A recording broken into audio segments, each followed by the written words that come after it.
नमस्कार, एक बार फिर आप सभी का स्वागत है आज के कार्यक्रम में। मेरा नाम है पूर्णिमा शर्मा और आज बेहद दिलचस्प विषय के साथ हम एक बार फिर हाजिर हैं। और आप जैसा कि जानते हैं कि ब्रिटेन को नई प्रधानमंत्री लिज ट्रस के रूप में मिल गई है। मैरी एलिजाबेथ ट्रस उनका नाम है और तीसरी महिला प्रधानमंत्री हैं ब्रिटेन की। मार्गरेट थैचर, थेरेसा मे के बाद अब Liz truss.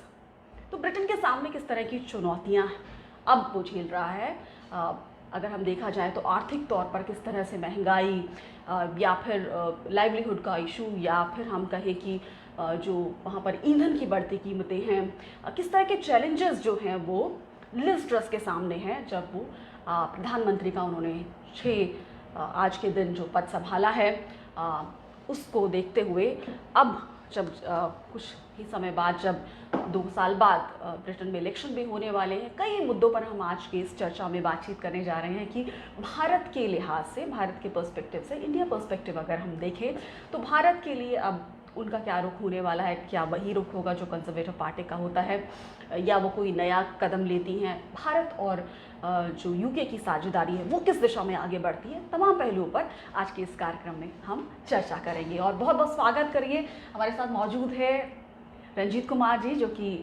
Farmer diplomatic editor हैं नवभारत टाइम्स के और स्ट्रैटेजिक अफेयर्स एनालिस्ट हैं। तमाम मुद्दों पर विश्व से जुड़ी घटनाओं का हमें समझाते हैं, बताते हैं उनका क्या मतलब है हमारे लिए और आम जनता के लिए भी उस पर किस तरह से इनडायरेक्टली उसका असर पड़ता है। बहुत बहुत स्वागत है रंजीत जी आपका इस कार्यक्रम में।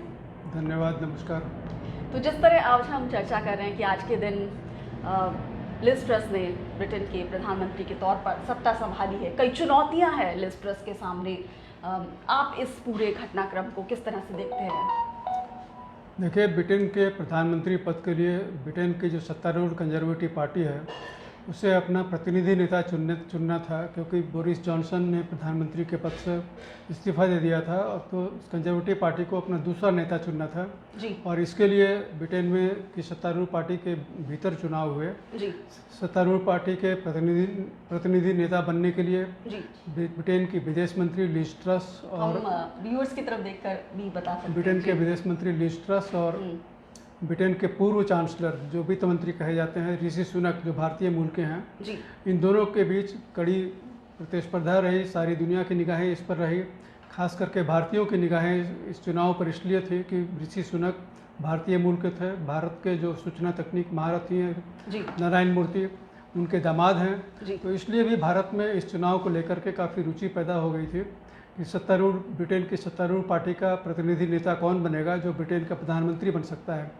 अब इस चुनाव के लिए जो होड़ देखी गई ब्रिटेन के अंदर, जिस तरह के प्रचार किए गए, जिस तरह के टीवी पर डिबेट्स किए गए और चुनाव जीतने के लिए जिस तरह के वादे, लुभावने वादे दोनों पक्षों ने किए, खास करके लिज ट्रस की ओर से जो वादे किए गए वो काफ़ी लुभावने वादे थे। लिज ट्रस ने कहा कि वो ब्रिटेन की जनता का टैक्स की जो दरें हैं वो काफ़ी कम कर देंगी।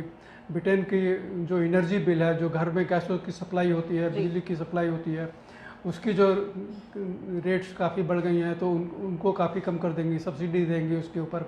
तो इस तरह के वादे करके उन्होंने चुनाव जीतने की कोशिश की और ब्रिटेन की जनता को भरोसा दिलाया कि वो ब्रिटेन की अर्थव्यवस्था को पटरी पर ले आएंगी। लेकिन अब सबसे बड़ी चुनौती यह है ब्रिटेन की नई प्रधानमंत्री के सामने कि चुनाव तो जीत गई हैं, लेकिन अब अपने वादे को कैसे पूरा करेंगे। वादे को पूरा करने के लिए जब ब्रिटेन की जनता पर जो टैक्स लगाए जाते हैं उसमें काफ़ी कटौती करनी पड़ेगी, जो एनर्जी बिल है उसमें सब्सिडी देनी पड़ेगी। तो इस तरह ब्रिटेन के खजाने पर, ब्रिटेन के एक्सचेकर पर भारी बोझ बढ़ेगा, उसका खर्च बढ़ जाएगा। तो ब्रिटेन यह खर्च कहाँ से लाएगा? तो ब्रिटेन के लिए ब्रिटेन की नई प्रधानमंत्री के सामने यही सबसे बड़ी चुनौती होगी। और ऐसी स्थिति में जब ब्रिटेन का खजाना खाली होने लगेगा तो जो मार्केट है वो उसमें चिंताएं बढ़ जाएंगी ब्रिटेन की अर्थव्यवस्था को लेकर के, ब्रिटेन की इकोनॉमी को लेकर के। ब्रिटेन की जो बड़ी कंपनियां हैं उनके बाज़ार में भाव घट जाएंगे, उनका इस तरह से एक मंदी का दौर आने की आशंका जाहिर की जा रही है कि ब्रिटेन में मंदी का दौर भी आ सकता है। तो मंदी का दौर से कैसे निपटें, लिज ट्रस के सामने सबसे बड़ी चुनौती यही होगी। जी। और जिस तरह कहा जा रहा है कि ऐसे संकेत मिल रहे हैं, अगर हम ब्रिटेन की बात करें तो वहाँ इन्फ्लेशन जो है वो 10% के पार है, महंगाई की दर जो फ्यूल इन्फ्लेशन है बहुत बड़ा हुआ है, यानी कि फ्यूल की कीमतें बहुत बढ़ गई हैं, सिर्फ ब्रिटेन ही पूरे यूरोप में।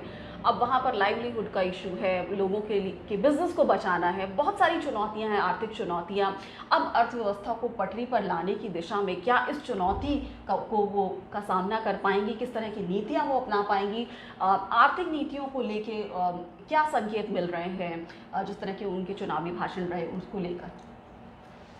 देखिए, जैसा कि मैंने पहले कहा, उन्होंने 2 बड़े वादे किए थे, टैक्स घटाएंगे और एनर्जी बिल में कटौती करेंगे। तो ये उनकी आर्थिक नीति का सबसे 2 प्रमुख स्तंभ कहा जाएगा। और यदि वो इन दोनों खंभों पर चढ़ने की कोशिश की तो बहुत खतरा है, बहुत जोखिम मोल लेंगी, क्योंकि इस पर गिर जाने का खतरा हो सकता है।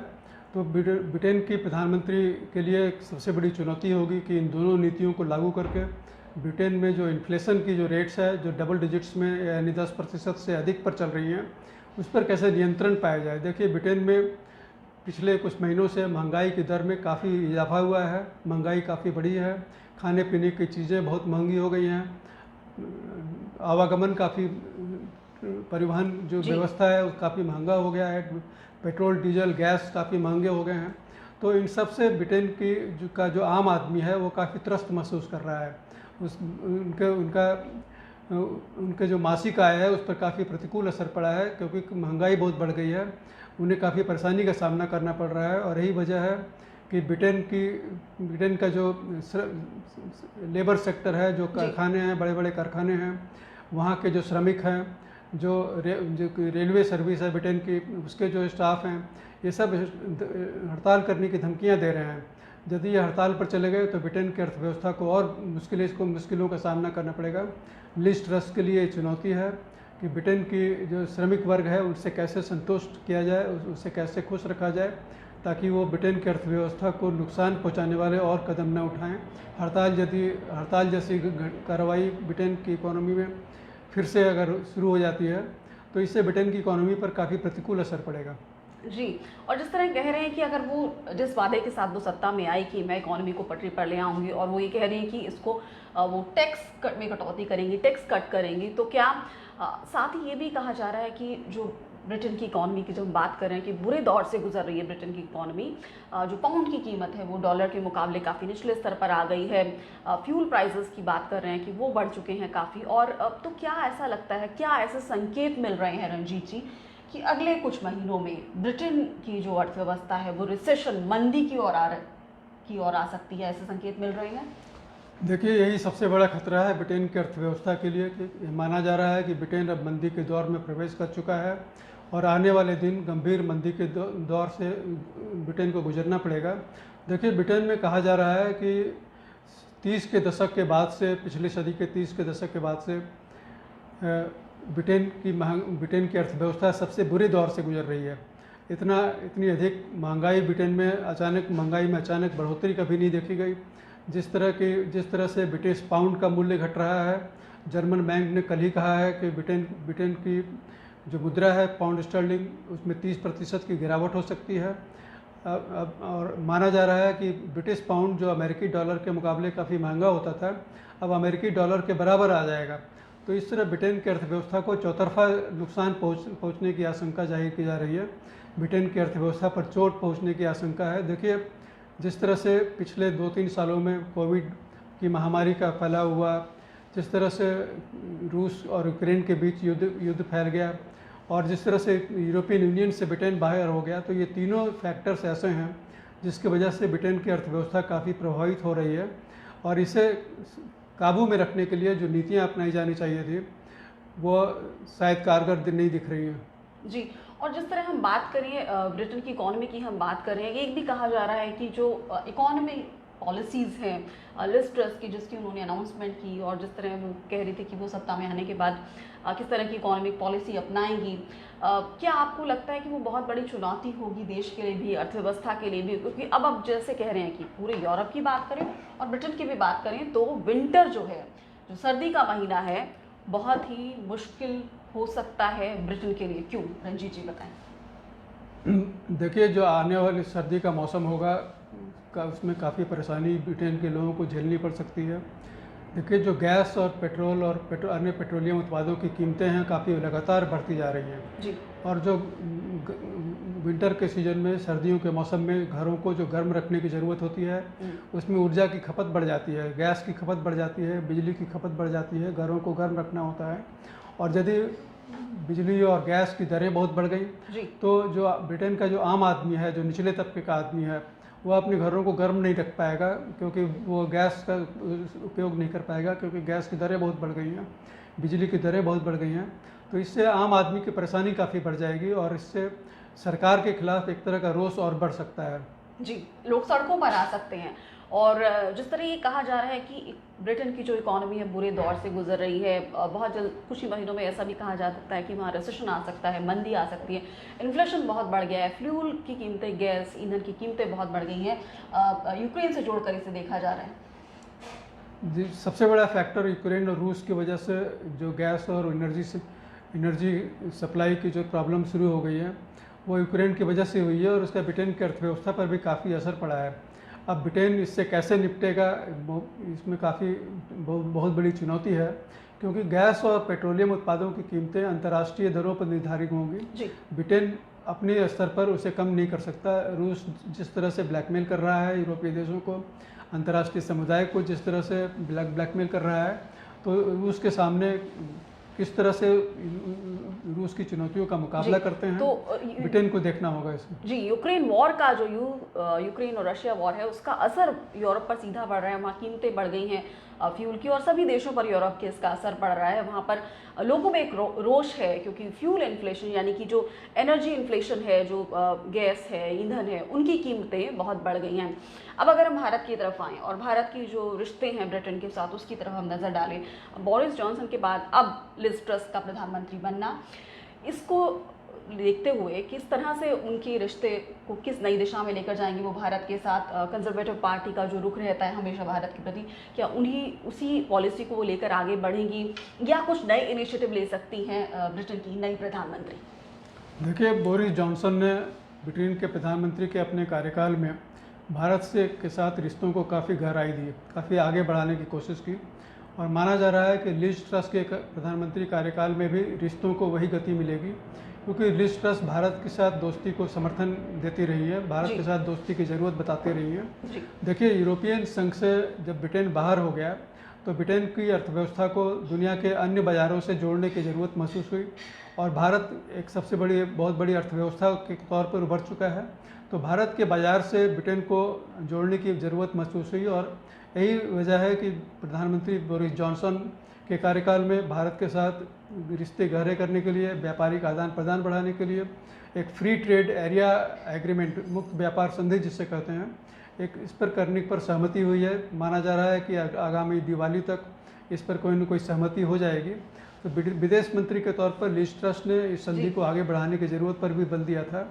देखिए, भारत के साथ रिश्तों को लेकर के ब्रिटेन में आम राय बन चुकी है। कोई भी पार्टी हो, वो भारत के साथ रिश्ते मजबूत करने पर जोर देगी, क्योंकि इसमें ब्रिटेन का राष्ट्रीय हित जुड़ा हुआ है। ब्रिटेन में सर्वदलीय सहमति बन चुकी है कि भारत के साथ रिश्तों को गहराई देनी चाहिए। जी, तो रंजीत जी, हमारे व्यूअर्स ये गुजारिश कर रहे हैं कि आप कैमरे की तरफ देखकर बात करें। तो भारत और ब्रिटेन के जब हम रिश्तों की बात कर रहे हैं कि नई प्रधानमंत्री के आने के बाद वो किस दिशा में जाएंगे, कौन सा रुख लेंगे, इस पर हम बातचीत कर रहे हैं। और अंत में रंजीत जी, आपसे मेरा सवाल, अगर इस चर्चा को हम कंक्लूड करें तो 2024 में ब्रिटेन में इलेक्शन होंगे, और ऐसे में कंजर्वेटिव पार्टी की क्या कोशिशें होंगी, क्या नई प्रधानमंत्री के नेतृत्व में ब्रिटेन को एक वो ताकत दे पाएंगी, जनता का भरोसा जीत पाएंगी? अगले 2 सालों में किस तरह की चुनौतियां होंगी लिज ट्रस के सामने, और क्या, जिस तरह हम चर्चा कर रहे थे कि क्या ऋषि सुनक के लिए भी कुछ उम्मीदें बनेंगी? देखिए, लिज ट्रस ने जिन चुनावी वायदों के बल पर प्रधानमंत्री बनने में सफलता पाई, यदि उन चुनावी वायदों को लिज ट्रस लागू कर देती हैं तो ब्रिटेन के अर्थव्यवस्था पर क्या असर पड़ेगा, ब्रिटेन के एक्सचेकर पर, ब्रिटेन के खजाने पर क्या असर पड़ेगा, ब्रिटेन कैसे अपनी अर्थव्यवस्था को संभालेंगी? क्योंकि ब्रिटेन की प्रधानमंत्री यदि अर्थव्यवस्था को संभाल लेती हैं सफलतापूर्वक, तब तो वो काफ़ी लोकप्रियता हासिल कर सकती हैं। लेकिन माना जा रहा है कि इसमें बहुत बड़ी चुनौती है ब्रिटेन के प्रधानमंत्री के लिए। जी। ब्रिटेन की अर्थव्यवस्था को यदि वो संभाल नहीं पाए, ब्रिटेन के हालात ख़राब होते गए, तो ऐसे में अगले 2 साल के बाद जब ब्रिटेन में संसदीय चुनाव होंगे तो उसमें कंजर्वेटिव पार्टी के नए नेता के चुनाव करने की बात आएगी। जी। और नए नेता के तौर पर ऋषि सुनक का नाम फिर आगे आ सकता है, क्योंकि ऋषि सुनक ने न केवल कंजर्वेटिव पार्टी के भीतर बल्कि पूरे ब्रिटेन में काफ़ी लोकप्रियता हासिल की है।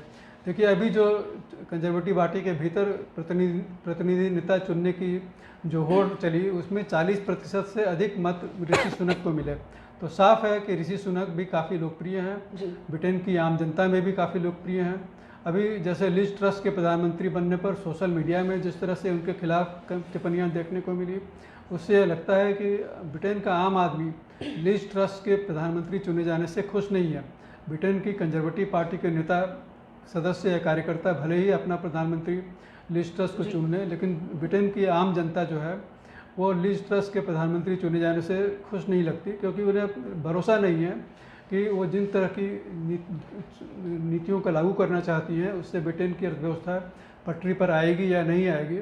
यदि ब्रिटेन की अर्थव्यवस्था पटरी पर नहीं आती है तो फिर ऋषि सुनक के लिए अपना हुनर दिखाने का फिर मौका मिलेगा और 2024 में वो ब्रिटेन के कंजर्वेटिव पार्टी के प्रतिनिधि नेता के तौर पर चुने जा सकते हैं। जी, तो 2024 की अगर हम बात करें तो वो कंजर्वेटिव पार्टी के नेता के तौर पर चुने जा सकते हैं। इसकी संभावनाएं बनती हुई नज़र आ रही हैं अगर लिज ट्रस जो है वो उम्मीदों पर लोगों की खरी नहीं उतर पाती तो बहुत बहुत शुक्रिया रंजीत जी आपका। आपने बहुत विस्तार से बताया कि जो ब्रिटेन की नई प्रधानमंत्री हैं उन्होंने जो पद संभाला है उनके समक्ष कौन सी चुनौतियां हैं, किन चैलेंजेस का सामना कर रहा है ब्रिटेन अभी जो मौजूदा दौर की अगर हम बात करें तो उनकी किस तरह के इकोनॉमिक चैलेंजेस ब्रिटेन के सामने हैं। साथ ही अगर लिज ट्रस जिस तरह के उनके भाषण हैं, जिस तरह की बातें वो करती रही हैं, जिस वादे के साथ वो सत्ता में आई हैं कि किस तरह की इकोनॉमिक पॉलिसी वो अपनाएंगी, और तो क्या उसका असर पब्लिक फाइनेंस पर पड़ेगा, सरकारी खजाने पर पड़ेगा, किस तरह से राजस्व पर, रेवेन्यू पर पड़ेगा, और क्या उससे इन्फ्लेशन बढ़ सकता है, क्या फ्यूल इन्फ्लेशन बढ़ सकता है, वो किस तरह से बिजनेस जो है उनको संभाल पाएंगी, किस तरह से वो पूरी अर्थव्यवस्था को संभाल पाएंगी, उनकी जो इकोनॉमिक पॉलिसीज़ है उस पर किस तरह से उसे देखा जा रहा है, उसके वो उन पॉलिसियों से जो पॉलिसीज़ हैं उनसे क्या संकेत मिल रहे हैं, आगे जो भारत के जो रिश्ते हैं लिज ट्रस के प्रधानमंत्री रहते हुए वो किस दिशा में आगे बढ़ेंगे, इन सभी पहलुओं पर आज हमने चर्चा की। और क्या ऋषि सुनक के लिए 2024 में एक उम्मीद बनती नजर आ रही है, क्या वो 2024 में ब्रिटेन के प्रधानमंत्री बनने की जो उनके उम्मीद है क्या वो और ज़्यादा स्ट्रॉन्ग हो सकती है, इस पर हमारी ये चर्चा थी। तो बहुत बहुत शुक्रिया इस लाइव से जुड़ने के लिए और हमारे इस कार्यक्रम को देखने के लिए। हमारे वीडियोस अगर आपको पसंद आ रहे हैं तो उन्हें लाइक करिए, उन्हें आप शेयर करें और ज़्यादा से ज़्यादा लोगों तक इन वीडियोस को आप पहुंचाएं। और हमारा एक यूट्यूब पेज भी है, हमारा एक यूट्यूब चैनल है जिसे आप लाइक कर सकते हैं, जिसके वीडियोस आप लाइक कर सकते हैं, जिसे आप सब्सक्राइब कर सकते हैं।